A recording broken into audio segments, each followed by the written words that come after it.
Thank you so much for joining me, Ghela.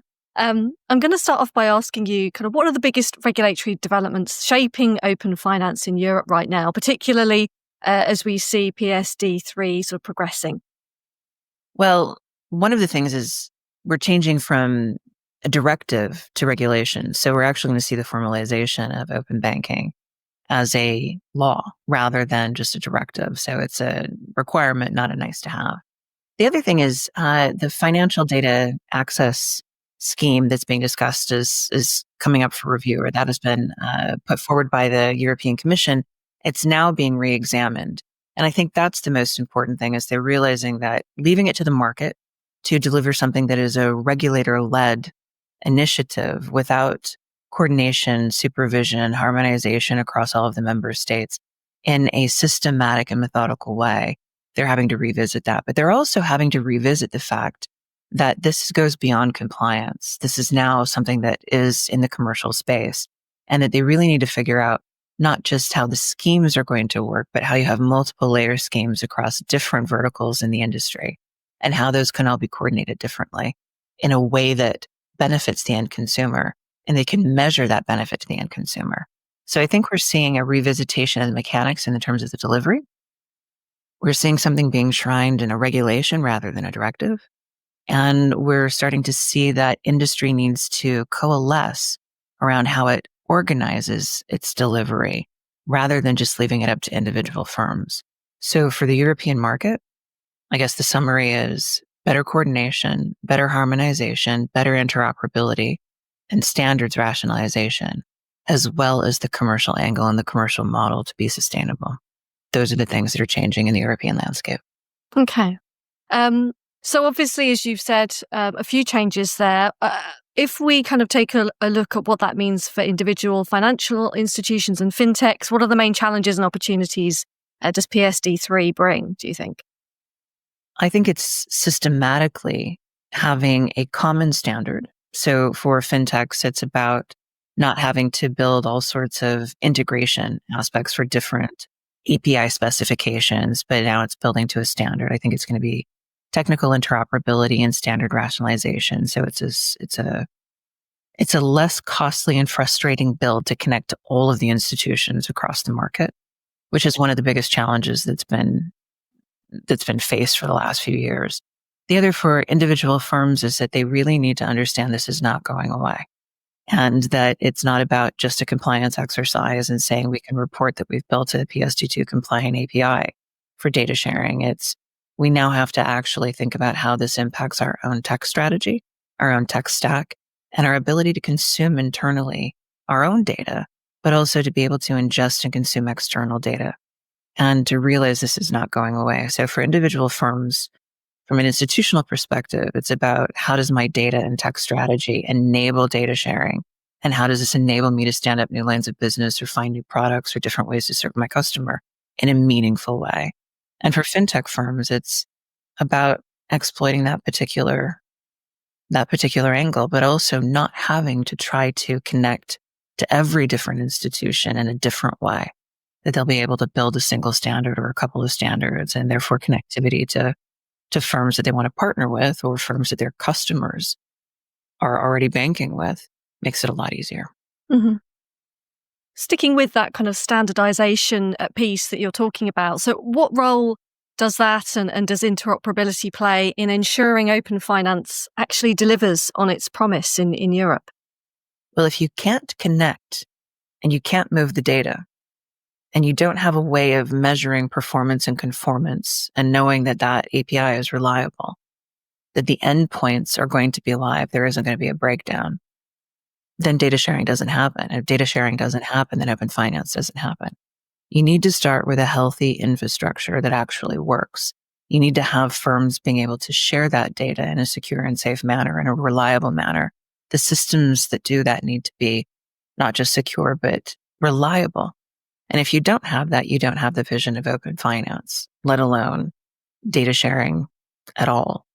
And that's the thing that really matters, is how can you create an entire network that is reliable, is redundant, can be counted on, and that there isn't going to be a drop or a disconnect or an entire journey that doesn't actually materialize. first and foremost, you need to make sure that the systems work. Otherwise, open finance is not a thing.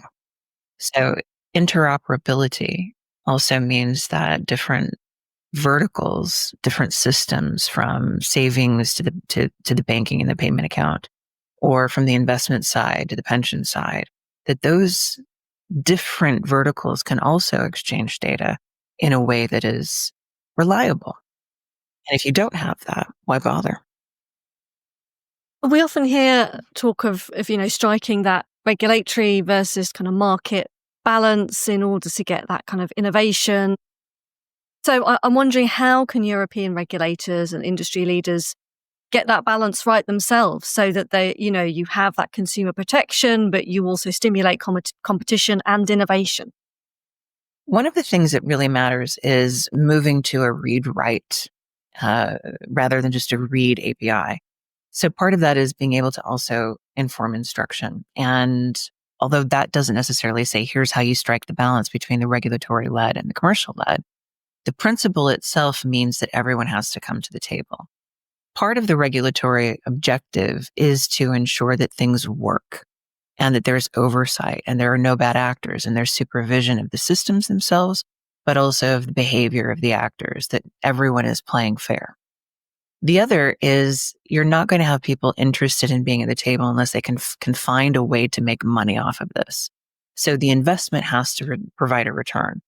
And that means that industry has an essential part in coming to the table to design some of these things, including the commercial models, including the schemes that are going to have to be in place to manage that data sharing, that they have a vested interest in being at the table for even the standards discussions, because part of that is about the spend on the build and how do they actually find that technical investment returning its material profitability.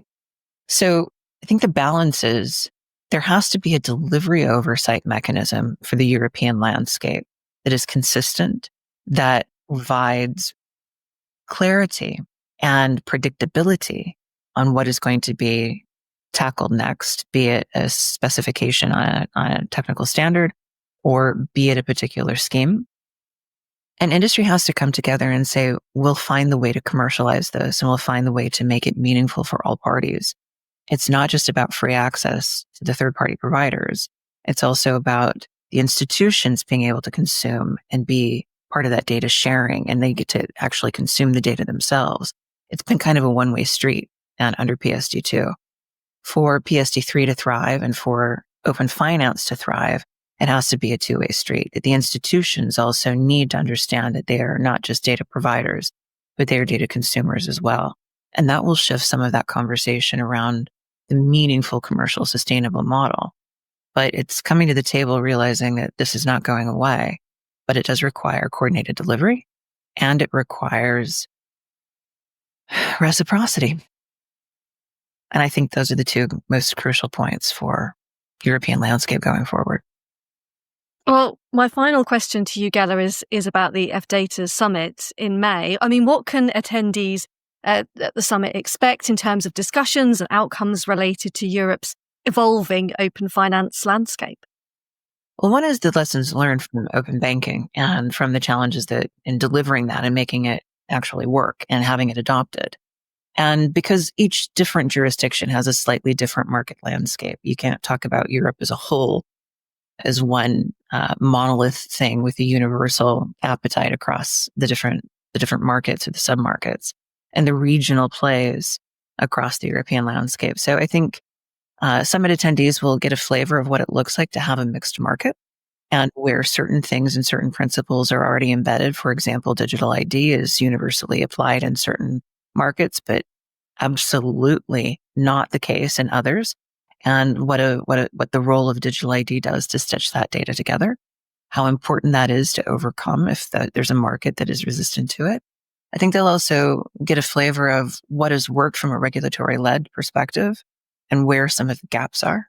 They'll also understand how crucial it is for industry to be actively involved and to not sit on the sidelines and to not resist it. But the more proactive they are, the more opportunity they'll have to find profitability in this particular movement that isn't going away and sort of is, I mean, it's a data sharing economy.